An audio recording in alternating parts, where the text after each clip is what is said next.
I didn't know what was going on. I thought I was depressed. Through that apparent depression, I came across the no fap movement, which is basically you just like abstain from orgasms. People say this makes them feel better. Why don't I give it a shot?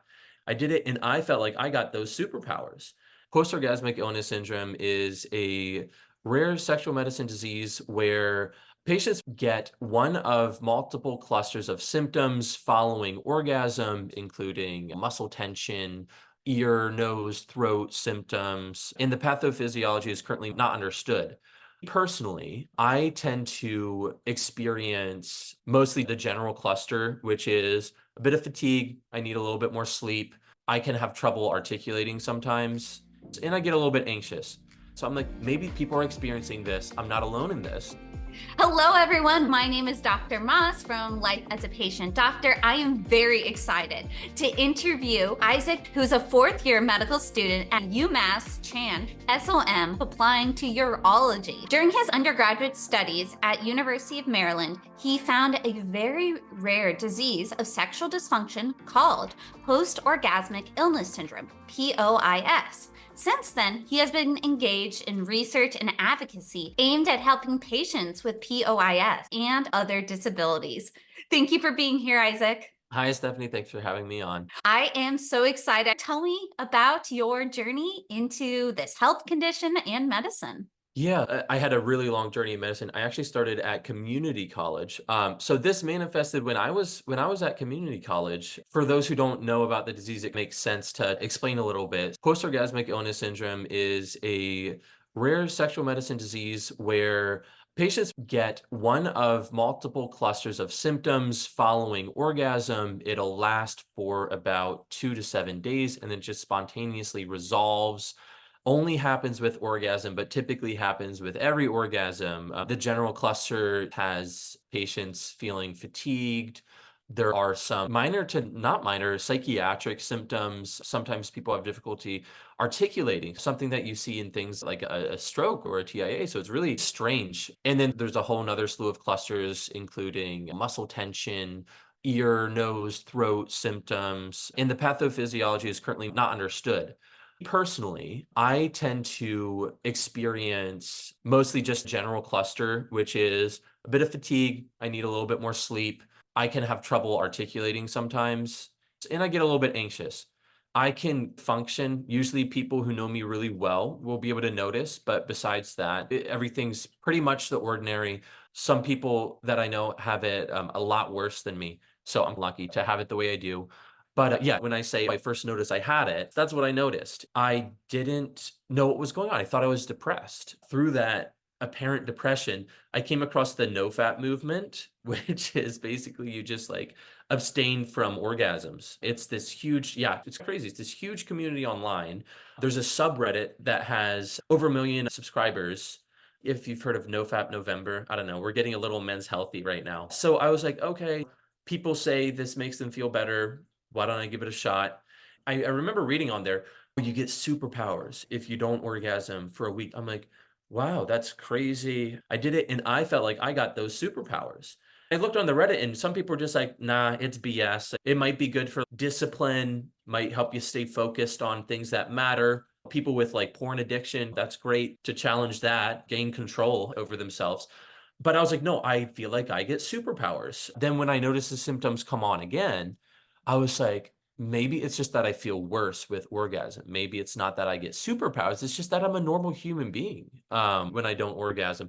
It still took me another couple of years to find post-orgasmic illness syndrome. There are a few things out there. There's like postcoital tressage or something like that. It was some weird names. And it's just, oh yeah, you feel a little bit sad after sex. Okay, that's fine. And I was like, that's what I latched onto for a little bit because I'm like, this is the only thing that I found that describes anything being wrong after orgasm. Then eventually, after continued digging, I found this huge community on POIScenter.com. There are over 1,000 members and tons of visitors. So I'm like, maybe people are experiencing this. I'm not alone in this for the first time. Isn't that crazy that in the age of the internet, it's good for these things? I would probably still be alone to this day. I've never spoken to anyone in person who has this disease. So I found this when I was on the fence about medicine. I went on this thing. It was such a desperate population, I guess is the best way to say it, because it was a rare disease. They were literally volunteering their own money for research efforts. They're just like, we need help. Just to give a sense of what people can feel with this disease, there's threads about relationship issues, people in these threads despairing about, I'll never find someone, and not knowing how to disclose it in relationships. In a survey that I just administered, it seems like there's some internalization of people saying there is something wrong with who I am. And so people just convinced that they'll never have a relationship, people not able to hold down a job. I remember seeing this, and that was the first time that I realized it's bad, but it's not the worst. Like, I have a life that kind of is working for the most part. Although I did have issues with the relationship stuff for a little bit, which is not a problem anymore. I'm engaged. I'd show you the ring, but I don't get one these days until you get married. Hey, you gotta. Excuse me. My husband has a ring too. When we got engaged, no, Oh there's my God, a that's so funny. societal Too. My thing. brother does too. Yeah, so I can talk more about the relationship stuff later. But the point is, they were on there and I saw a desperate cry for research, for solutions. You should see the theory crafting that people do. There were some really intelligent people just proposing all these different mechanisms and everything. At that point, I was like, wait, did I just find myself in a crazy position where I'm postured for medical school? And I have one of the biggest motivators that anyone could have to do anything, which is fix your love life and help thousands of men who are struggling. You're in the trenches with them. These are my bros. We're struggling of the same disease. We're pouncing at every new article that comes out together. And I'm just like, wait a second. Why don't I be the one who is writing this next article? Why don't I be the one who is helping move this forward? Because recently I posted a survey that I had on the Reddit forum. The first comment I got was, too slow, speed it up, or work at McDonald's. And part of it, I was like, internet troll. Oh my goodness, wow. But I was like, I can understand that though. This guy is probably experiencing an episode right now. I lean towards compassion. This guy is probably experiencing an episode right now. He feels absolutely helpless. And I did until it wasn't like, oh, when does the next article come out? It's like, Isaac, get that next article out. It's on me now, which is great. It's empowering is what it is. It taught me a lesson as well, which is like, when you do something like this, when you're helping a population that's in pain, you got to turn the other cheek. You're going to get lashed out on. People are going to bite the hand that feeds you. I'm just like, this is part of the job. This is something I'm signing up for. Anyways, I guess we can chat about that a little bit. So that's my journey. Basically, yeah, I realized that I was in the position to turn an affliction into a motivator in a mission. Yes, I love that. That was such a great story. I felt like I was in your position. Granted, for me, Yeah. my own diagnosis of understanding my sexual health condition was in medical school. I hear you in the sense Yeah. of being alone for so long, not knowing it was a problem until Right. hearing other people. That concept of not being alone and finding community online. I love how the internet has done that in some cases. It's definitely brought together individuals who would never had that opportunity to connect and help them feel like they're not alone, help them feel more power and agency. And you've really turned that, oh, I have that opportunity to do something. And Yeah. you've done your research, your publishing. That is amazing that you have been able to really transform. This is literally the epitome of what it means to be an advocate. Understanding the pain and struggles, doing something, and sharing the needs of the community for people on the outside that would never understand if it doesn't happen to them. Yeah. So you applied to medical school. What did that look like for you, applying to medical school and also starting medical school? I remember it like it were yesterday. Tell me So more. I applied during the COVID year. That trauma really baked these memories Yes. into me. I went to a small high school. My dad taught at a small private school. Ended up going there, although I was homeschooled before. Yeah, interesting route. I had a proclivity for the sciences. I didn't really like math. I was good enough at math, but I really liked chemistry. I thought chemistry was so cool. I like biology. It does feel like memorization. You only start to piece it together a little bit later on, but I loved chemistry.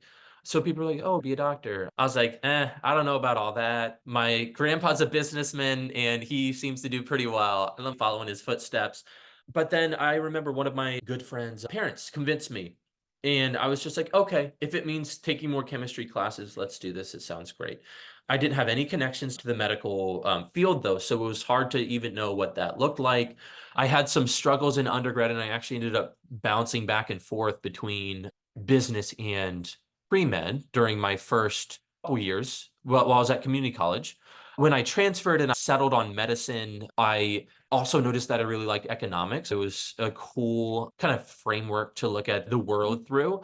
And pre-med, when you're picking a second major, my philosophy on it is either have it give you a hard skill that you will keep that you can use in medical school, like statistics, coding, or languages. Those are just the ones that pop to mind for me because you can use those in medical school. You will use those. Public health, maybe if you have like more of a research focus in undergrad, I think that would be good. Or you do something that will give you a framework to look at the world through, like psych, probably. You'd be the expert. Econ, philosophy, things like that. So I chose the latter, but I did choose the numbers heavy one, which was a mistake because I just ended up doing a bunch of math and not learning a whole lot about the framework for the world. Wait, did you So say you did economics or philosophy? I did economics. Okay, you said the Yeah, latter, yeah, so yeah. I was like, wait, When does philosophy. math come in? Yeah, What are they doing to philosophy these days? No. makes sense. Yeah, that would be a bummer, honestly. I worked the whole way through undergrad. I actually worked 3 jobs because I always had to have the money piece, which was like a serving job usually. I worked in a fondue restaurant, which was great. And honestly, I think that's where I started to develop my patient-facing demeanor. It is where I developed that, honestly. And then I had to do my career pieces. So I worked in labs and I worked as a scribe, as an EMT. It was really tough to balance everything. And then also I clung on to my social life a little too strong. So my weekends, I would study in the mornings, go to work in the afternoons, and then be at the bars with my friends at midnight trying to catch up. And we all know how that usually goes. It was a tough time. I didn't quite crack the code. I needed to do an additional post-bac program. And yeah, this might be a good educational opportunity. I had some good semesters. I actually really picked it up towards the end when I realized that my social life had to go. I was like, I need to improve my study habit. I had this whole transformation over a summer. I watched so many YouTube videos. Shout out Kevin Jabal. Learn how to be a good student. And I absolutely killed it that next semester. But it was too little too late. I couldn't quite get my GPA there, although I really made strides. And the pre-health advising noticed, and they're like, yeah, you're on the right track, but you're not there. I declared a bio major. I was just doing the pre-med, but I was like, I need more upper level bio classes. So I did a DIY post-bac by just doing more upper level science classes at my institution. I got my GPA to a point where a post-bac would accept me. So I then did a 1-year formal post-bac master's program. I think it's dissolved now, but it was the JHU record enhancing post-bac. They have a career change in record enhancing. I did the record enhancing. That's when I really started to get things together, things into overdrive. I was studying for the MCAT, working at a lab, working at a restaurant, taking classes. It was a lot, but I have to say, I freaking killed it. Everything went well. And then COVID hit. That kind of made things even a little better for me. I'll be honest. We can acknowledge all the tragedy that happened, talking about my personal circumstance. My jobs didn't want me to come in anymore, but they still paid me. I got to stick the landing with the MCAT, and I got to write for my applications. Crazy enough, I think COVID helped my situation because I just had so much on my plate. I didn't know how to slow it down. I think COVID put the brakes on it for me, which was necessary. Back to the MCAT though, oh my goodness. I couldn't get a location to take the test at. And we weren't sure if it was even going to be included. So I'm studying for this test that I don't know if I'm going to take. I'm exhausted. How do you study for a test that you don't know if you're take when you're exhausted? And then I ended up, my sister had an apartment in North Carolina that she wasn't using because she was back from school because of COVID. The South doesn't really care as much. So there's a Prometric Right. cert that's open down there. Go to that apartment, finish your studying, take the test. That's what I did. That was such a common thing though. Like you're so Yeah. not alone. I did the exact same thing, but with my step one, because my step Oh, one was wow. during COVID. And it was like, Yeah. okay, what testing centers available in different states across the US. I didn't think about it. I was just thinking about other pre-meds and the pre-meds who weren't quite there at test Oh, taking step yet. 1, step 2, step Yeah. 3 had the same thing I going didn't on think with us. about the whole medical trainee community was going through the same thing. That is crazy. Even high schoolers trying to take the ACT and SAT, because like you Yeah. said, they even consider not even including it, unfortunately. And Yeah. or I should say, STEP was still included. That was during my time. I also failed, but and that was Oh, part of wow. the pass fail type transition during that. Okay. So yeah, it messed up everything. Yeah, and you know what? The insult to injury was it was the most competitive year ever. Really? Yeah, it was Huh. the most competitive year. I was like, "Oh yeah, medical school just trends towards being competitive." But it just went back to normal the next year. Mm. I was like, "This isn't fair." It was the hardest year to apply. And like you're saying, COVID didn't give anyone any passes. No one was just like, "Oh, you failed," but it was COVID year. So hard for everyone. But the standards were raised, at least for where I was at, the standards were raised. I was just like, this isn't fair. I've been prepping for 6 years to apply to medical school, and the 1 year I applied, this is going on. So, anyways, I do remember that application year because we were talking in from the medical school point, we did see an increase in applicants.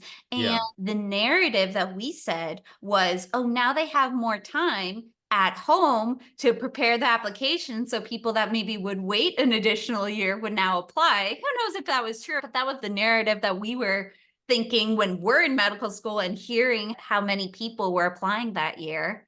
But yeah. interesting being a part of then that community. Yeah, so I think theory makes sense. To me, it's a mystery because they were all because I remember it started coming out, they're good. Like Wow. we have an increase in competitive applicants. And these aren't just people sitting on the couch randomly applying to medical school. So yeah, tough time. I made it by the skin of my teeth. I got an interview invite to UMass, interviewed in March. It was so late. There were no open spots anymore, so they put me on the wait list. I absolutely killed the interview. It was a MMI, mixed mini interview, and it really just relieved the pressure of being like, hey, you don't have to knock it out of the park with every single one. Just connect with people who you naturally connect with. Turns out UMass has a wonderful community, hitting a great connection with every single one of them, and it was great. And then I got put on the wait list, which was the best I could have hoped for at that time, and then I got accepted in June. It was pretty crazy. That's amazing. What a journey and a testament to perseverance and not giving up. I think it also shows the challenges that will arise no matter where you are in your journey in and out of medicine, but doesn't mean Yeah. that it won't happen. Because, like you said, you got into a place that was meant to be where you felt it in your gut that you connected. That's something I advocate for in interviews, where med school or residency interviews. Trust your gut. Where do you enjoy? That community is so important. Another thing, through my year of just absolutely grinding, just me and the books and all of that, I had gotten a little rigid. And I was like, I think I need to recalibrate myself. I know what it's like to be in a service industry. And I know I have some things that I need to get back in touch with, work on. So I started working as a mortgage loan officer, which is essentially a mortgage salesman slash mortgage project manager. You talk to people on the phone, you convince them to do your mortgage with your company, and then you walk them through the process. There's documentation, coordinating with various entities and stuff like that. As a pre-med, people were very much, you don't know what medicine is like, but it's very much working with the patient. Your borrower is your patient, and you need to establish rapport with them. You need to convince them of your credentials, convince them you're the guy to do the job. Sometimes you need to push back on people. They'd be like, oh, no, I'm fine. And we'd be like, you're sinking in debt right now. This can get your head above water right now. Eventually, I realized just that negotiation, that bargaining, just that business environment where persuasion is okay, whereas it can get a little touchy in medicine for good reason, obviously. I realized to take it not in the patient direction, this is a great practice for advocacy. And I was coming in at a time where doctors were at peak burnout and we're just getting trampled on legislatively in the clinic, hospital administrator, mid-levels, which I think has cooled down a lot since then, which is great. But we felt like we were getting trampled on in every direction. We need a backbone. We need to push back. We need to be persuasive. I think I'm getting all the skills that I need to really be an agent for change. You got to be smart, obviously, but this isn't a cold, sterile lab. This is complex political environment. And yeah, I think that was so great. And it turned me into an expert. I was just like, okay, I know the loan process. I know how to spot someone's financial position from a glance at a credit report. And you learn to read people. You learn to know things about people that they don't want to admit to themselves. So such a rich opportunity, but it made me very nervous because I'm just like, oh my goodness. If I don't get into medical school this year, they're going to be like, oh my God, this guy went from doing the Lord's work in a hospice clinic to swindling people out of their homes. Like, what's going on here? And I'm like, please. I got in my head about it. I really got in my head about it, but I'm sure it would have been fine because I did continue with EMT work and other things. I think I was also doing hospice at that time too. But yeah, I really got in my head about, did I fly too close to the sun? Did I step too far outside the realm of medicine? It started to concern me a bit because they love career changers, but they like it if your direction is going towards medicine, not away from it.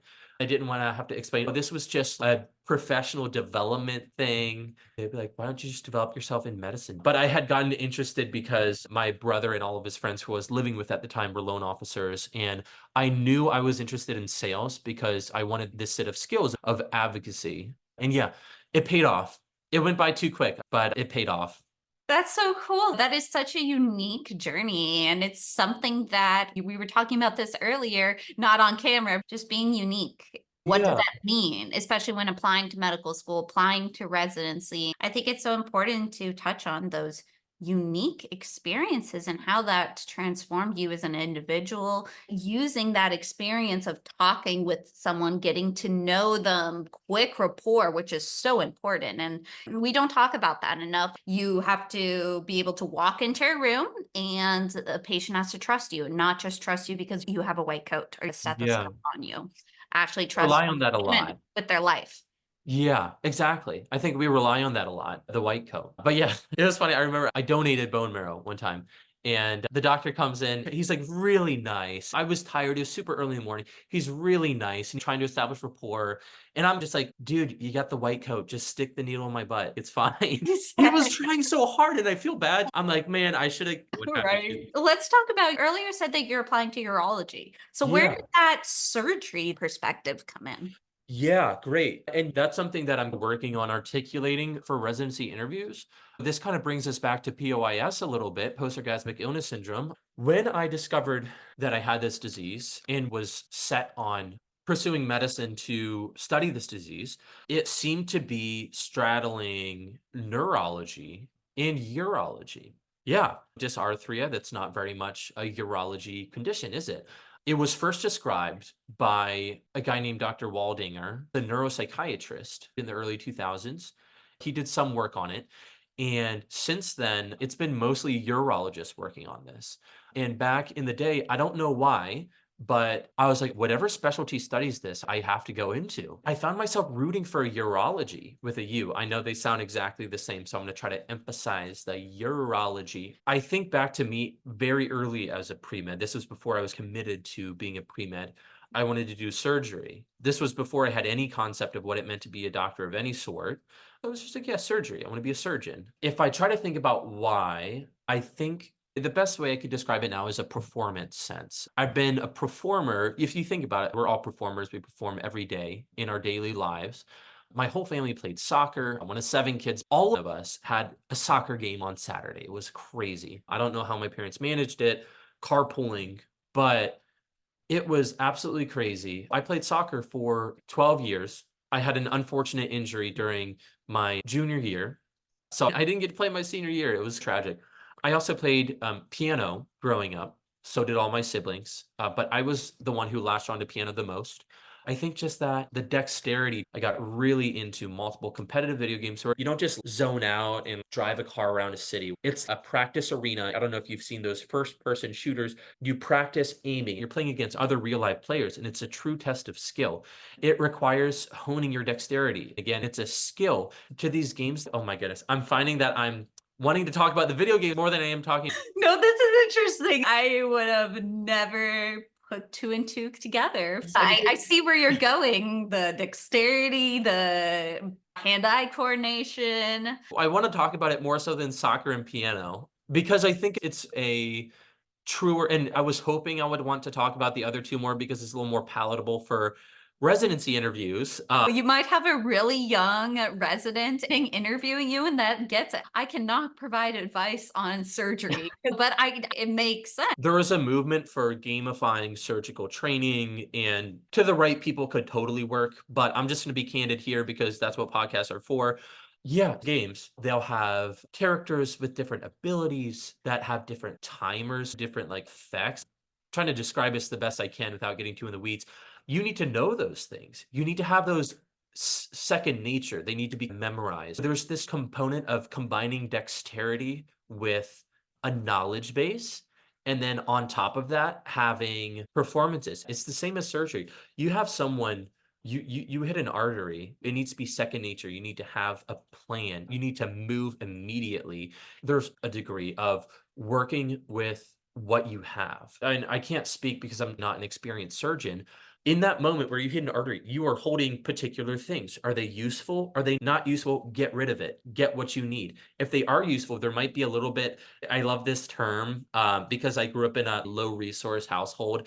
We really had to throw out functional fixedness, which is I have a hammer, it's good for hitting nails. What else is a hammer good for? Yes. I have a bias towards assessing people's intelligence by their ability to break functional fixedness.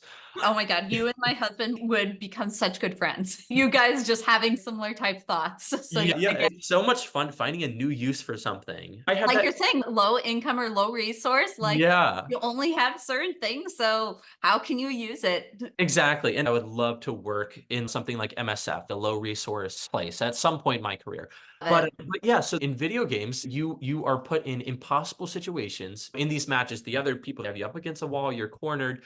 What do you do with what you have? And I think it's the same thing in surgery. You need to be resourceful. You need to never give up. You need to say it's not over until it's over. It's just a performance. And I think video games have been a staple throughout my adult life where I've always had something, and I like to theory craft. I like to train my skills. I noticed if my dexterity is slipping, I'm like, better get on that. I think I need that in my life. And you know what they say, if you can get it from your job, get it from your jobs. I think I need surgery. I could not sit and do rounds for hours every day. I don't think it's for me. I hope this doesn't resurface if I end up applying medicine, which I won't. I'm pretty committed to urology. You still round though. You do round. I Standing can or running. I feel like surgery, it's more running rounds. running rounds is more descriptive. Yeah. I feel like with my short legs, it's running. For them, it's power walking. There you go. Right. Yeah, so obviously you still round, and that's where I'm glad I still get to see the patients while they're awake and discuss with the team. Teaching, I want that. I just know that I want my main activity. Rounding is not the main activity for surgeons, and that's the difference. Rounding is, okay, let's get it done by 7:15 so we can hit the OR by 7:30. Yeah, so I know I need that thing in my life. And I think it started with piano and soccer. Of course, same thing, knowledge base, skills that you hone repeated in a performance. I need that as a part of my life. And my fiance would love it if I could get that fix during the day so I could come home and be all here in the afternoons. Back to POIS, I think I was rooting for urology from the start, and I did a lot of exploring during undergrad. A lot of people explore during medicine, but I found surgery was cool up first. Then I was like, wow, infectious disease is pretty cool. So I joined an infectious disease lab. I had this mindset of just whatever you're interested in, if you're interested in it for more than a week, dive in. I was interested in emergency medicine, so I became an EMT. I was able to confidently be like, yeah, I don't think this is for me. As I started to weigh what I liked about each, what I didn't like about each, I was like, yeah, I think it's surgery and I think it's urology. Other component is the difficult conversations piece. Medicine is littered with difficult conversations, but I think there's this component of sexual medicine, especially among men, talking about erectile dysfunction. I think it's lofty to expect to entirely normalize the conversation about erectile dysfunction, premature ejaculation, because men are not going to want that to be news out there because it affects their prospects. Like, you're never going to get a man to be like, hey, everyone, I have erectile dysfunction and you should date me. It doesn't work like that. But I really want to work on lowering the barriers for men to get in the clinic.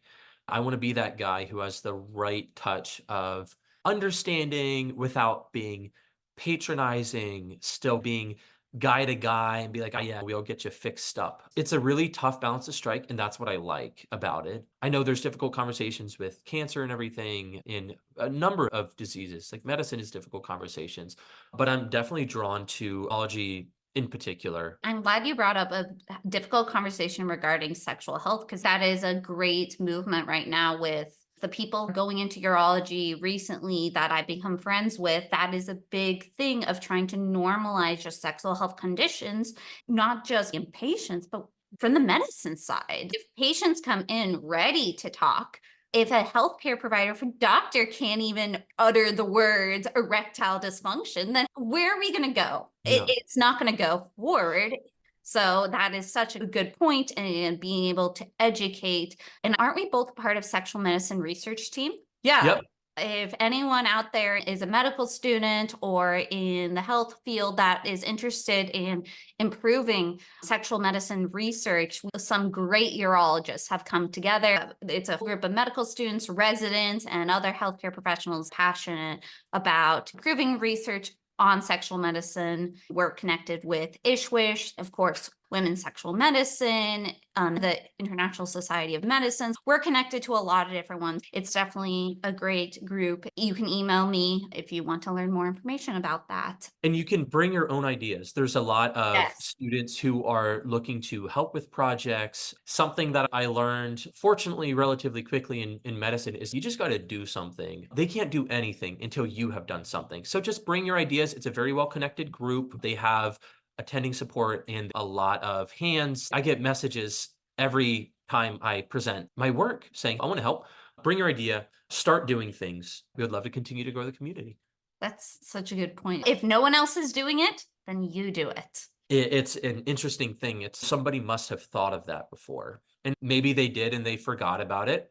Maybe they didn't see it from the exact angle that you saw it from. Especially if you're someone who is a patient researcher, you have perspectives that nobody else has seen. And honestly, that's where my current project collecting data came from. You could say anybody could have thought of it, but at the same time, being a patient puts it right in your lap. I don't see that anywhere in the literature. Where is the documentations of the challenges of this disease? I remember the one-liner for an introduction or an abstract. Post Orgasmic Illness Syndrome is a rare sexual medicine disease, mostly affects men. Patients experience flu-like symptoms following orgasm. I'm like, it sounds like you get the sniffles. Sounds pretty inconvenient, a bit of a nuisance, right? That is not doing it justice. People literally get divorces, lose their jobs. And unfortunately, I would not be surprised if there were suicides from this disease. There are people talking about being on the edge in these forums. That's what it's like when you have no hope. There are things that work. And if you look online, there are tons of people claiming, oh, I cured my POIS by doing a full colon enema. I'm like, oh, okay. Another person, oh yeah, I just didn't orgasm for 5 years and that's how I cured it. And there's just a lot out there. It can be overwhelming. That's why we need science. That's what science is good for. Research based, right? Yeah, Research exactly. based. So people, maybe they tried a few of these things. There are people who've gotten prostatectomies trying to treat this disease. Oh my Yeah, straight goodness. up. As you can imagine that. Who would do that? But I know. anyway, we're not here to because we don't know the doctor. But you know what? The fact that you said patient researcher, like that's literally like the point of this is to show Yeah. how much the patient perspective can be useful. I love that you said that, the patient researcher, just like patient doctor. And I think that will be so helpful. I'm sorry to cut you off. Yeah, yeah, yeah, yeah, yeah, So yeah. how about you tell me some pearls of wisdom or advice that you have for other individuals that are either students or current health professionals that are like you, patient researchers or patient doctors or hope to be? Let's see. I definitely wouldn't consider myself an expert at this point. But what we talked about earlier, I think the most important thing is to do something. It's a very fine line in a mindset to decide whether or not this is an affliction or a catalyst for your opportunity to make your mark on medicine, to change your own life as a researcher and a patient, and to change the lives of patients and providers everywhere. You have a unique position you're trying to bring two groups of people together, right? Researchers slash clinicians and patients. You are both of those. So you are literally the missing link. Get out there, advocate for the patients. Also, believe it or not, advocate for the providers. Being a patient and provider, you are in a position to connect those two groups. A role that I have taken in particular is the chargedness of it, because as I said, with this patient group, they're frustrated. And when you're frustrated, you can take it out on the provider. It's the only other person that's there. They're your only hope, but they're also your scapegoat. So what I've been doing and the angle that I'm trying to take, and this is also within the disability realm, and this is very challenging because you will be the bad guy to someone at some point, but your job is to take the chargedness out of either side. But change does take time. And you can say, we need change yesterday. We need to demand change. What does demanding do? If you don't have strings to pull, you're just breeding negativity. That's the sad reality of it. I think what you can do as a patient provider is relay those frustrations in a way that is productive. And you can be the filter. It's really important to be a liaison for each one of the groups. And you need to advocate for the researchers. You need to say, hey, the research process takes time. We're doing everything we can. And with that one comment earlier about, oh, maybe I should go work at McDonald's, I was just like, dude, I went to medical school. You know what I did with my post orgasmic illness syndrome? I made a career goal out of it, and you could do that too. So have some compassion for the researchers because they are choosing to circle their lives around you. Express some gratitude. I know that was maybe a little charged. I know I'm trying to be the one who takes the charges out of it, but you get what I'm saying. It's a relationship between the provider, the patient, the researcher, and the patient. And I think the unique perspectives that the patient provider has enables you to be that liaison that they really need. Amazing. Thank you so much, Isaac, for sharing that perspective of how you were able to bring that link from your own healthcare condition and do something about it. Because it's like you said, each one has their own experience and position, but it's so important to be able to make that link and do something about it. And I like to quickly give a summary of all the things that you said. And I guess that kind of goes with it is of going to college and being a first generation doctor. You didn't have anyone in your family who was going into medicine or had been in medicine. So a lot of things you had to figure out on your own time, on your own timeline. I think that is something a lot of us can resonate with, being first gen medical students and first gen doctors, trying to figure out stuff on your own, even if that included doing post-bac programs, double majors, working multiple jobs. What matters is that you did it. You got over the hump Mhm. and Yeah. you were able to bring those experiences into your patient care of learning how to be compassionate, learning how to negotiate, whether that is trying to sell a mortgage to someone, or also learning how to read individuals when being a fondue server. Those are great experiences to show that there's not one way to become a doctor. Mhm. There's not one way to be a medical student. There's not one way to do anything. It's your own individual journey and what you make of it. You also talked about how this kind of led you when you got into medical school to transition. Okay, is this a neurology thing, urology? And you've landed on urology and the impact of being a surgeon, of how you've been performing and preparing for surgery, not just through piano, but maybe also competitive video game and really honing in your dexterity. And you finished off with just talking about how if you have an idea,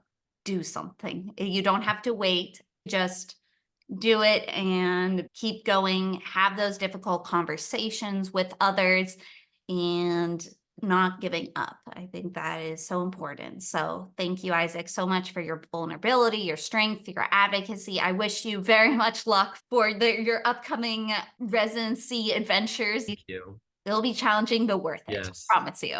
Great. Thanks so much for having me. Oh, you're very welcome. I very much appreciate you sharing. And of course, everyone else, if you want to reach Isaac, how best to connect with you? I have a Twitter. It's at ITHE, last name BRONSON. You can DM me, follow me, whatever. Wonderful. Thank you. And I think that's how we connected. I saw your research in our research group, and then I posted it on Twitter. And then you responded. You're like, hey, that's actually my research. And I was like, Yeah. let's talk. This sounds awesome. That was so great. Yeah. So, hey, right there, community. That's how it's formed with similar conditions and passions. I love that. Thank you, everyone, for listening in. I always like to end by saying, you're not alone in your struggle, no matter what the struggle is, no matter if it is struggling to deal with your personal health conditions, dealing with a relationship, dealing with your struggle with an exam. No, you are not alone. I know in that moment, in that time period, you can feel so alone and hopeless. I hope that this podcast will show that there is hope, whether if that is if you're a patient, if you're a student, or if you're both, there is a possibility to do something, to keep going, to be successful. If this story or any of the other ones resonated with you, please make sure you subscribe and share it with one other person, because you never know if they have a sexual health condition or another invisible disability. We're talking about sexual health. I have an entire section on MedPsycMoss on sexual health, sexual pain conditions. So if you're a patient, I have a patient section of resources. And then if you're a health provider, I have a health provider to learn how to help patients and learn more about these conditions. Thank you all so much. And I always said subscribe. So if you can follow me on MedPsycMoss, I'm on all social media. Take care, everyone. Thank you again, Isaac. This is Jackson, by the way. Hi, Jackson. And of course has the ball. Oh my goodness. You know what's funny? He knows that the ball means play, but he doesn't know that he needs to let you like hold the ball. Yeah. So, my dog's the same way. Or he drops it on your computer. That's the place. It's like this, we are playing right now, and here's the disgusting wet ball right on your computer. I think I prefer it staying in his mouth if I would have to do that.